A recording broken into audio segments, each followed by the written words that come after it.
Cuando nosotros decimos sistema osteomio neuroarticular, podemos reconocer los componentes del sistema, podemos establecer cuáles son las relaciones entre cada pieza y qué rol tiene cada pieza de este sistema. O sea, nosotros decimos sistema osteomio neuroarticular. Si decimos sistema, asumimos de que hay interacción entre piezas de este sistema, ¿no? Porque por algo es un sistema. Y decimos osteomio neuroarticular, es decir, sabemos que tiene nervio, tiene articulación, tiene músculo, tiene hueso. Pero bueno, ¿qué rol tiene cada uno? ¿Cómo esto genera movimiento? Bueno, eso ahí aparece la caja negra que a veces nos cuesta delinear y delimitar, y que obviamente si no tenemos esos conceptos nos va a costar muchísimo poder entender cómo hacer finalmente una prescripción adecuada. Entonces, puede tener algo que ver una alteración articular con una artrosis de rodilla, es decir, puede ser que una alteración en la biomecánica de una articulación termine generando un cuadro degenerativo estructural.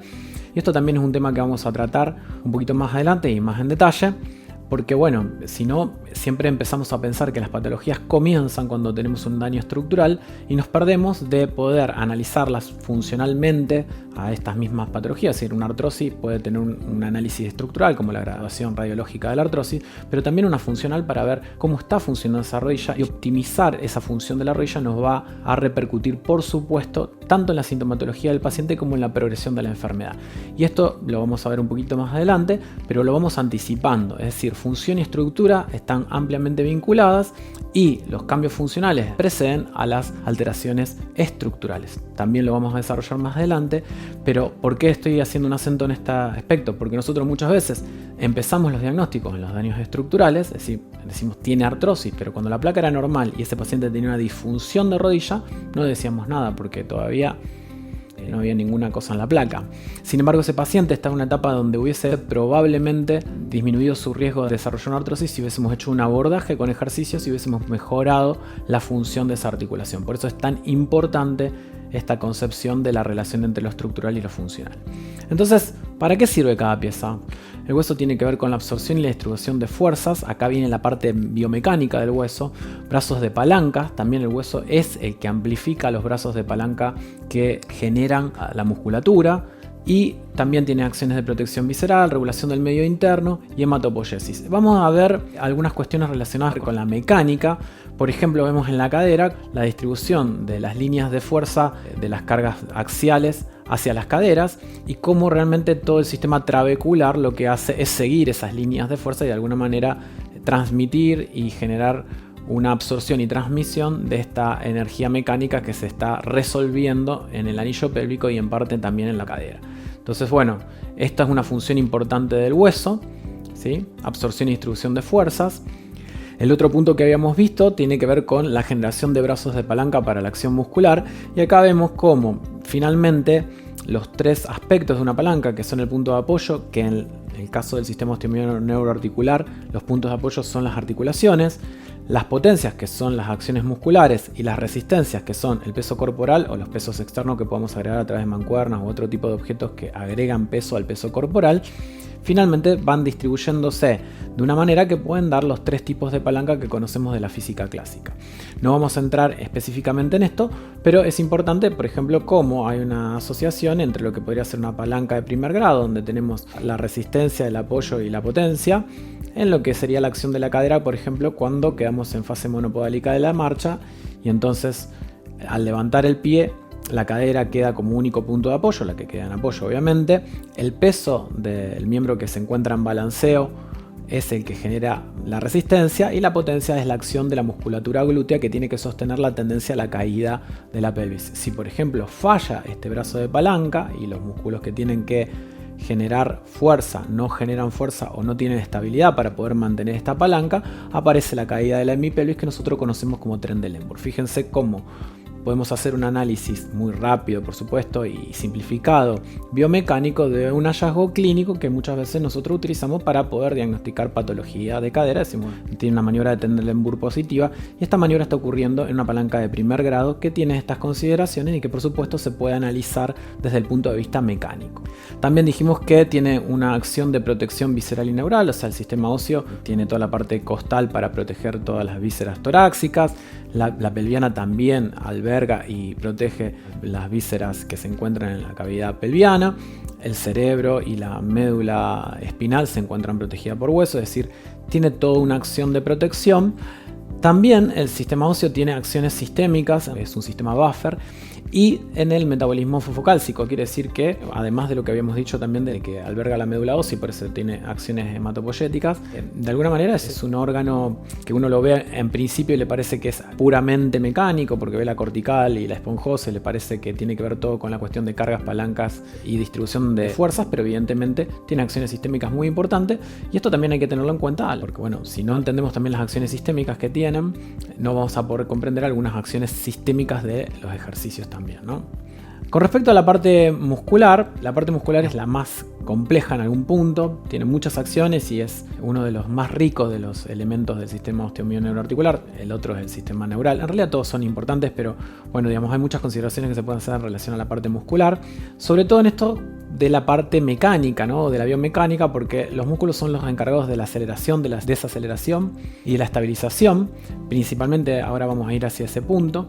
También la propiocepción, porque los músculos tienen tejido conectivo que tienen capacidad de generar aferencias propioceptivas, no solamente el sistema ligamentario y capsular, sino que también el muscular es un sistema que tiene aferencia. Uno lo ve al músculo y piensa todo eferente porque es el efector, pero también tiene órganos propioceptivos.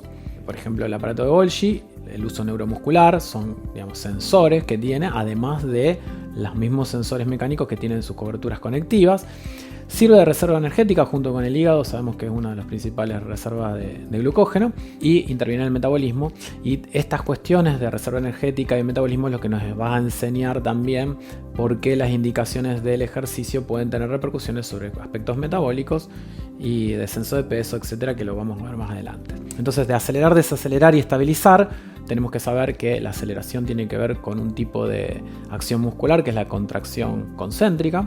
También desacelera a través de acciones excéntricas, ¿sí? El músculo tiene una acción de frenado, y también estabiliza a través de acciones isométricas principalmente. Esto es una simplificación, pero nos permite poder entender, por ejemplo, si miramos este video donde el paciente se encuentra corriendo, bueno, evidentemente los músculos que aceleran, que están haciendo acciones concéntricas, en este caso vamos a analizar solamente un grupo muscular, podríamos decir que el cuádriceps y los flexores de caderas, el psoas sobre todo, están acelerando la pierna hacia adelante, ¿sí? Mientras que los isquiosurales y los glúteos están desacelerándola para lograr el freno en el momento en el cual finalmente la pierna deja de ir hacia adelante. Y para que el movimiento se pueda hacer de flexo-extensión puro y no haya movimientos de aducción y de abducción, los abductores y los aductores, tienen que estar haciendo acciones isométricas para poder permitir que el movimiento se dé solamente en el eje de la flexo-extensión. Fíjense acá, en un pequeño análisis muy rápido y somero, podemos ver cómo hay acciones concéntricas aceleradoras, acciones excéntricas desaceleradoras y acciones estabilizadoras isométricas. Esto nos va a permitir también entender cuando hagamos ejercicios para rehabilitar determinados gestos motores, como por ejemplo rehabilitar la marcha o la carrera, que es interesante saber cómo actúan los músculos en el gesto motor que intento rehabilitar, porque si no podemos cometer algunos errores que son muy típicos, como por ejemplo hacer un fortalecimiento concéntrico en una máquina para isquiosurales, ¿no? Que los isquiosurales en la mayor parte de los casos están trabajando en excéntrica. Es importante que el plan de rehabilitación de ejercicios de alguna manera reproduzca el gesto motor o la función que yo estoy intentando rehabilitar. Por eso es que uno tiene que conocer estas cosas y no son datos aislados que uno los tiene ahí, existen estas contracciones, pues no me sirve para nada. No, saberlas y saber cuándo se dan estas acciones musculares y en qué grupos en cada uno de los gestos que nosotros queremos recuperar nos permite programar correctamente el programa de ejercicios que vayamos a hacer para rehabilitar a ese paciente. También les decía lo de la propiocepción y acá les mostraba un poco 2 o 3 componentes súper importantes. Uno de los componentes, como les decía, el uso neuromuscular, que como sabemos es un órgano que tiene la capacidad de reaccionar al estiramiento, pero también las coberturas, digamos, que tiene el conectivo muscular, que también están inervadas y que informan obviamente movimiento, por ende son órganos propioceptivos, y todo el avance, que en esto ha habido muchísimo avance en relación a la cuestión de esas conexiones que hay con las fascias, que la vamos a ver un poquito más adelante, y por eso hablamos de miofacial y no hablamos de músculo solo, sino que realmente el músculo es un órgano que es contráctil, pero es conectivo también, y dentro de su conectivo tiene este conectivo bastante propio que serían las coberturas conectivas de la unidad contráctil muscular, pero también tenemos estas conectivas que son más intermusculares, como son las fascias, que conectan sistemas musculares de distintos grupos y los separan y le permiten deslizamiento y los nutren y también informan movimiento. Entonces, interesante que es un órgano contráctil, uno siempre lo piensa como un órgano contráctil, pero rodeado muy ricamente e interconectado con sistemas que sensan movimiento. Entonces se vuelve realmente un órgano tanto aferente como eferente, ¿no? Y también decíamos esto de la reserva energética del metabolismo, esto lo vamos a ver mejor en fisiología del ejercicio, pero bueno, sabemos que existen distintos sistemas que el músculo utiliza para poder sustraer energía. Existe el sistema anaeróbico aláctico, el anaeróbico láctico y el sistema aeróbico. Vamos a ver, porque obviamente existen formas de estimular a través de ejercicio cada uno de estos sistemas y indicaciones para hacerlo, ¿no? Porque ¿para qué vamos a utilizar el sistema anaeróbico aláctico o el anaeróbico láctico? O para qué el aeróbico, pueden ser tipos, modalidades de ejercicios que implican cargar de forma diferente al sistema para poder lograr que el músculo entre en ese tipo de metabolismo y que se utilizan con distintos objetivos, ganancia de fuerza o más efectos de tipo metabólicos o descenso de peso. Bueno, lo vamos a analizar, pero vamos anticipando que esto también es importante. El otro gran sistema es el sistema neural. El sistema neural tiene acciones de interconexión sensitiva-motora, maneja el tono vascular. Esto no es un detalle, porque a veces nosotros que pensamos el sistema musculoesquelético desde el movimiento nos olvidamos que el sistema neural no solamente tiene las fibras sensitivas aferentes de la propiocepción y las eferentes motoras, sino que también tiene fibras neurovegetativas que regulan el tono vascular y que entonces estimular con ejercicio el sistema musculoesquelético también genera obviamente cambios neurovegetativos, y esto explica un montón de cuestiones relacionadas con efectos sistémicos del ejercicio que vamos a analizar más adelante. Y también tiene la parte de alguna manera más central, que tiene que ver con la planificación y la ejecución de movimiento y la integración de aferencias y eferencias en relación a respuestas complejas. Todo esto es importante porque hay muchos ejercicios que trabajan sobre la planificación del movimiento, es decir, lo que nosotros conocemos como engrama motor o engrama práxico, ¿no? Muchas veces un paciente no logra hacer un determinado movimiento porque le está faltando armar el movimiento en la secuencia correcta. Y les voy a dar un ejemplo para ir de alguna manera ya hilando en módulo tras módulo ideas que son importantes que ustedes tengan. Un paciente puede no lograr levantarse de la silla porque le falte fuerza, que sería lo más obvio, ¿no? Entonces uno dice, en realidad tiene que hacer ejercicio de sentadilla porque le está costando levantarse de la silla porque le falta fuerza. Pero un paciente también puede ser que le falte un engrama correcto. Ejemplo, van a haber varias veces pacientes que para levantarse de una silla primero se tiran para atrás. Entonces, si por ejemplo, en vez de tirarse primero para adelante y capitalizar la fuerza desde la parte glútea para levantar la cola primero y después hacer fuerza con los cuádriceps, lo que hacen es tirarse para atrás, no logran levantarse porque tienen un error en el engrama. Entonces ahí el ejercicio es un ejercicio diferente a el ejercicio que uno haría si piensa que el problema es un problema de debilidad. Y es importante poder detectar este tipo de cosas porque, vuelvo a decir, hay ejercicios para reengrama y hay ejercicios para fortalecimiento y tienen reglas diferentes. Entonces, muy interesante pensar que cuando trabajamos sobre el sistema neural hay una serie de ejercicios que son los ejercicios de engrama motor que realmente nos van a ayudar muchísimo para patologías muy comunes. No es que esto tenga que ser en el caso de simplemente de lesiones neurológicas, para nada. Obviamente en las lesiones neurológicas es muy importante porque aparecen las apraxias neurológicas, pero nosotros no solamente tenemos apraxias neurológicas, sino tenemos alteraciones en los engramas que han ocurrido por distintas razones. Falta de que el gesto se repita correctamente, presencia de patología que ha hecho que el gesto se altere por dolor, y bueno, y se generan engramas alterados, y esos engramas alterados afectan la función, y muchas veces el ejercicio que tenemos que hacer es un ejercicio de reengrama motor y no un ejercicio de fortalecimiento, y muchas veces nos confundimos debilidad porque un paciente no puede concretar un determinado gesto motor y en realidad el problema está en el engrama. Por eso lo dejo acá como una problemática que vamos a tratar después en el módulo específico de la parte osteomioarticular. Respecto a la parte articular, tenemos el complejo sinovio condrocápsulo ligamentario, y lo decimos así para que de alguna manera ustedes, cuando piensen en articulación, piensen en todos estos componentes, que es el punto de apoyo de las palancas, de amortiguación, tiene que ver con la lubricación porque genera líquido sinovial, la propiocepción porque ahí alberga la cápsula, los ligamentos son órganos propioceptivos primarios, podríamos decir, porque son los más importantes. Sabemos muy bien que si hay algo que hace perder estabilidad a una articulación es la lesión de un ligamento. Y la cinemática y la defensa. Digo defensa, ahora vamos a ir viendo algunos de estos aspectos, pero principalmente tener en cuenta esto de que la sinovial tiene sinoviocitos tipo A, que son macrófagos y que son por ende quizás los más activos en inflamación articular. Nosotros muchas veces decimos que un paciente tiene una inflamación porque le duele y tiene una artralgia, en realidad y no es una artritis, o sea, no tiene una inflamación, a dolores musculares que no tienen componente inflamatorio. Y realmente el verdadero órgano que tiene capacidad de inflamar en el sistema musculoesquelético es el sinovial. Por eso los verdaderos dolores inflamatorios son sinovitis, son bursitis o son artritis. Es decir, tiene que estar implicada esta membrana. Ya se sabe que las tendinitis son tendinosis, o sea que el proceso inflamatorio es de muy corta duración y que después en toda patología crónica del tendón es más que todo ósico-noítico. Lo mismo pasa para las lesiones de tipo distensiones musculares, para los ligamentos también, las fascias también. Es decir, el proceso inflamatorio realmente es más bien la excepción del sistema musculoesquelético. Esto también para tener en cuenta qué tipo de estrategias utilizamos. Muchas veces usamos antiinflamatorios en patologías musculoesqueléticas mecánicas puras que realmente se podrían manejar de otra manera porque no hay un componente inflamatorio, pero bueno, acá sí en la sinovial puede aparecer la sinovitis y es una indicación formal de la utilización de antiinflamatorio. Bueno, también tenemos los sinoviocitos tipo B que son estructurales y tenemos el cartílago que sirve para amortiguación. Recordemos que el cartílago es básicamente un órgano rico en agua y que por ende tiene una acción de amortiguación hidráulica y ayuda al deslizamiento también, por supuesto, una superficie mucho más amigable que disminuye la fricción. Y la parte capsular que tiene esto que decíamos de la parte propioceptiva y de estabilización. Sabemos que los ligamentos están estratégicamente dispuestos en lugares donde la articulación puede generar desviaciones. Por ejemplo, en el caso de la rodilla, los ligamentos laterales controlan varo y valgo y los cruzados el deslizamiento anterior o posterior de la tibia.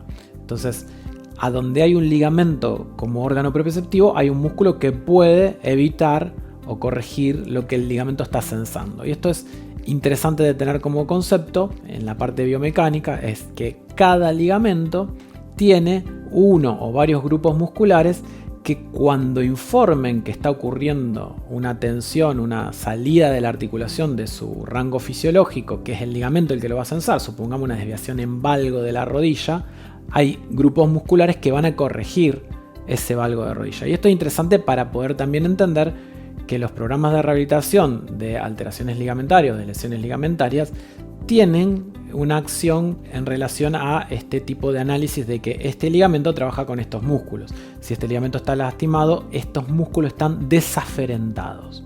Es decir, estos músculos tienen menos información propioceptiva con la cual controlar el movimiento. Entonces, muy interesante también esta concepción de la unión del polo propioceptivo con el polo motor y sabiendo órgano específico, ¿no? El ligamento colateral interno trabaja con músculos como por ejemplo los de las patas de ganso que son capaces de contener el comportamiento interno. Entonces, interesante también para después analizar lesiones específicas de sistemas ligamentarios con qué tipo de músculos o qué tipos de acciones musculares vamos a tener que trabajar. Y por último, un gran olvidado que es el conectivo. Tengamos en cuenta que el conectivo es el gran escondido, porque en realidad conectivo hay en todos lados, pero es el más universal. Y da información no solamente a través, como decimos, bueno, el conectivo es un poco lo que une una fascia con el conectivo neural, con el conectivo articular, con el conectivo muscular, es decir, sabemos que está esa interacción, pero a su vez el conectivo es el que le permite a la célula estar informada y eso lo vamos a desarrollar un poquitito más en la próxima diapositiva. Entonces, da resistencia mecánica, propiocepción, irrigación, protección, ¿sí? Esto es muy importante. El conectivo, por ejemplo, neural es el que le da al nervio inervación de alguna manera porque es el que a través del nervo nervorum le permite que el nervio sense una tensión sobre el nervio, que obviamente es importante que la sensemos antes de que rompa axones, o sea, es la primera línea de defensa del sistema neural y a su vez también le da irrigación. Entonces es importante esta acción del conectivo porque nosotros la tenemos a veces como una cuestión simplemente de algo que pegotea tejidos, pero no es solamente eso, sino que le da información, los irriga y permite la conexión de alguna manera entre sistemas. Y ahora vamos a ver esta parte que yo les decía, que tiene que ver con la unión con la parte celular. Porque hasta hace no mucho tiempo nosotros tenemos la idea de que estaba la célula por un lado y el conectivo por el otro, ¿no? Entonces la célula producía conectivo, pero estaba desvinculada de ese conectivo. Y hoy sabemos de que la célula utiliza al conectivo para información interna. ¿Y eso cómo lo hace? A través de uniones que hay de la matriz extracelular con la matriz intracelular mediante integrinas. Ese mecanismo se llama mecanotransducción. ¿Y por qué es mecanotransducción? ¿Dónde viene el proceso de transducción? En que esa carga mecánica que el conectivo externo le imprime a la célula, le permite a la célula hacer modificaciones de sus potenciales de membrana, como por ejemplo la apertura de un canal iónico, como en el caso que se ve en el video, y eso genera una transducción química, o sea, sería la quimiotransducción, y muchas veces una electrotransducción, porque así, por ejemplo, funcionan los receptores de dolor mecánico. Como un receptor de dolor mecánico logra sensar de que hay una tensión crítica en el tejido. Si el receptor estuviese flotando y no estuviese conectado al tejido, no podría darse cuenta cuando hay una tensión mecánica que produce riesgo de lesión, ¿no? Para ir a la definición de dolor. Lesión real o potencial. Y no se podría activar. Entonces, ¿cuándo se activa el receptor? Se activa cuando la tensión en el tejido es crítica. ¿Y cómo sabe que esa tensión en el tejido es crítica? Porque la tensión del tejido es transmitida a través de integrina a la matriz intracelular del receptor y el receptor en realidad se deforma junto con la matriz. Y de esa manera sensa esto y genera un potencial de acción. O sea que evidentemente tenemos que el estímulo mecánico que nosotros estamos analizando y que es un estímulo que nosotros vamos a dosificar y utilizar en los ejercicios, ese estímulo tiene transducciones bioquímicas y transducciones eléctricas. Esto me parece que abre un poco también el panorama de lo que estamos haciendo con el ejercicio. O sea, con el ejercicio no solamente estamos generando cargas mecánicas, sino que estamos generando procesos bioquímicos, pero a través de la carga mecánica directa estamos produciendo fenómenos bioquímicos y eléctricos en los tejidos. Todo esto es muy interesante y bueno, como les decía, la matriz extracelular, la matriz intracelular y la matriz intranuclear se encuentran unidas por integrinas que transmiten carga mecánica y condicionan el funcionamiento celular.